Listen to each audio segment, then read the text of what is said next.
खुशी recording studio, mobile number 8917787577। जी हाँ मित्रों, ग्राम टेलाखुर से आपका बेटा, आपका चहेता, आपके दिल पे राज करने वाला देवेंद्र प्रताप चौधरी ग्राम टेलाखुर से भारी मतों से विजयी बनाए और ज्यादा से ज्यादा वोट से विजयी बनाए देवेंद्र प्रताप चौधरी को जिताना है।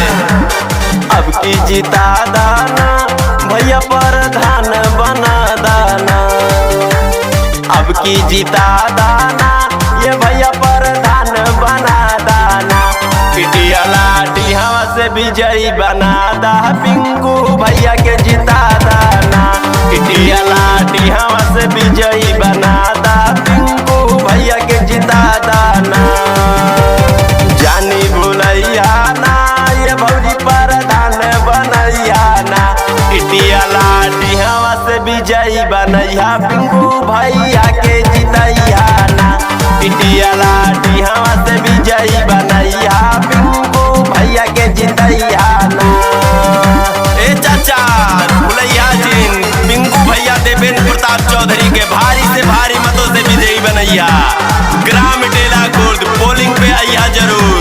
ए चाची भुलैया ना, ए दीदी, ए भौजी भुलैया जी, पिंकू भैया के भारी से भारी मतों से विजयी बनावे के बाद रात भर सुन ले बानी मन के अपने बात हो, अब की बनाता पिंकू भैया के प्रधान हो। रात भर सुन ले बानी मन के अपने बात हो, अब की बनाता पिंकू भैया के प्रधान हो। पोलिंग पे जइया ना ये चाचा मोहर लगैया ना, पोलिंग पे जइया ना ये चाची मोहर लगैया ना। पिटिया लाठी हवा से विजयी बनैया, पिंकू भैया के जितैया ना। पिटिया लाठी हवा से विजयी बनैया, पिंकू भैया के जितैया ना।